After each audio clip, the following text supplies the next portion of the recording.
रेक्सफोर्ड English medium school में बच्चों के दाखिलों पर वालिदैन के लिए मुफ्त उम्रा package. Rexford English medium school near Jamia Masjid बिस्वा कल एडमिशन के लिए दिए हुए नंबर पर कॉल कर सकते हैं।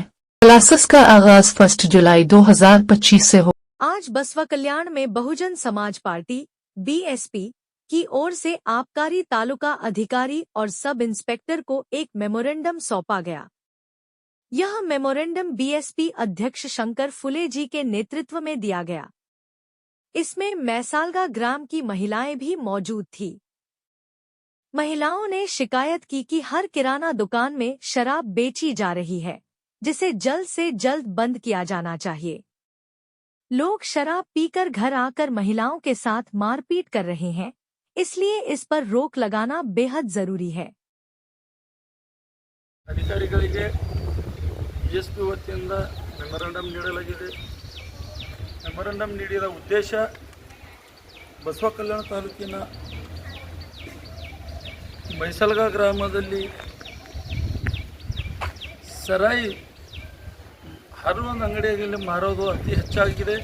ಇದನ್ನು ತಡೆಯಲು ನಾವು ಬಿಎಸ್ಪಿ ವತಿಯಿಂದ ಹಾಗೂ ಗ್ರಾಮಸ್ಥರಿಂದ ಇಂದು ಅಧಿಕಾರಿಗಳಿಗೆ ಮನವಿ ಕೊಟ್ಟಿದ್ದೇವೆ।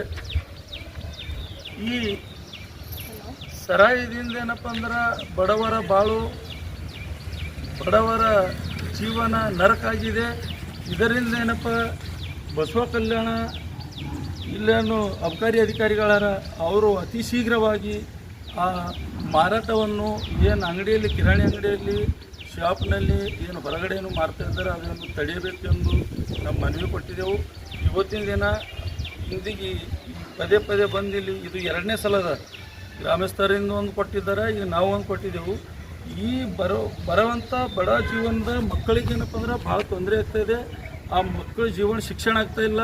ಸರಾಯಿ ಕುಡಿಯೋದ್ರದಿಂದ ಏನಪ್ಪ ಅಂದ್ರೆ ಒಬ್ಬರದಿಂದ ಶಿಕ್ಷಣ ಹೊಂಟನಾಡ್ದ, ಮನೆಯಲ್ಲಿರುವ ಜಗಳಗಳಾಗ್ತವೆ, ಕೊಂಡು ಬಂದು ಮನೆಯಾಗ ದಬ್ಬಾಳಿಕೆ ಮಾಡ್ತಾಯಿದ್ದಾರೆ, ಹೆಂಡತಿ ಹುಡ್ತಾ ಇದ್ದಾರೆ, ಮಕ್ಕಳಿಗೆ ಹುಡ್ತಾ ಇದ್ದಾರೆ। ಈ ರೀತಿ ಏನಪ್ಪ ಅಂದ್ರೆ ಅಲ್ಲಿ ಒಂದು ವ್ಯವಸ್ಥೆ ಇಂಥ ವ್ಯವಸ್ಥೆ ಹೋಗ್ಯದ, ಅದು ಒಂದು ನರಕದ ವ್ಯವಸ್ಥೆ ಆಗ್ಯದ। ಇದು ಒಂದು ತಡೆಬೇಕಂತೇಳಿ ನಾವು ಅಬಕಾರಿ ಅಧಿಕಾರಿಗಳಿಗೆ ನಮ್ಮದು ವಿನಂತಿ ಇದೆ। ಮುಂದೆ ಬರುವ ಅಲ್ಲಿ ನಮ್ಮ ಮಕ್ಕಳಿಗೆ ಏನಪ್ಪ ಅಂದ್ರೆ ಶಿಕ್ಷಣ ಒಳ್ಳೆಯ ಉನ್ನತ ಶಿಕ್ಷಣ ಆಗಬೇಕು। ಅವರು ತಂದೆ ತಾಯಿ ಕುಡಿತಾ ಇದ್ದರೆ ಮಕ್ಕಳಿಗೆ ಯಾವ ರೀತಿ ಶಿಕ್ಷಣ ಕೊಡ್ತಾರೆ? ಅದಕ್ಕಾಗಿ ಏನಪ್ಪ ಅಂದ್ರೆ ನಮ್ಮದು ಹಂಬಲ್ ರಿಕ್ವೆಸ್ಟ್ ಇದೆ, ಇವರನ್ನು ಯಾರು ದಾರು ಮಾರ್ತಾರ, ಯಾರು ಸರಾಯಿ ಏನಪ್ಪ ಅಂದ್ರೆ ಅಂಗಡಿಯಲ್ಲಿ ಮಾರ್ತಾರ ಅಂಥವ್ರಿಗೆ ಶೀಘ್ರವಾಗಿ ಅವ್ರ ಮೇಲೆ ಕ್ರಮ ಕೈಗೊಳ್ಳಬೇಕು। ಒಂದು ಕ್ರಮ ಕೈಗೊಳ್ಳಿಲ್ಲ ಅಂದ್ರೆ ನಾವು ಮೇಲಧಿಕಾರಿ ಜೊತೆ ಮಾತಾಡಿ ಅಲ್ಲಿ ಮೇಲಧಿಕಾರಿ ಡಿಸಿ ಹತ್ರ ಹೋಗ್ತೇವೆ ಅಂತೇಳಿ ನಾವು ಹೇಳಿ ಒಂದು ಮೆಮೊರಂಡಮ್ ನೀಡಿದ್ದೇವೆ। ಈಗ ಎಲ್ಲ ಗ್ರಾಮಸ್ಥರಿಂದ ಮತ್ತೊಮ್ಮೆ ನಾನು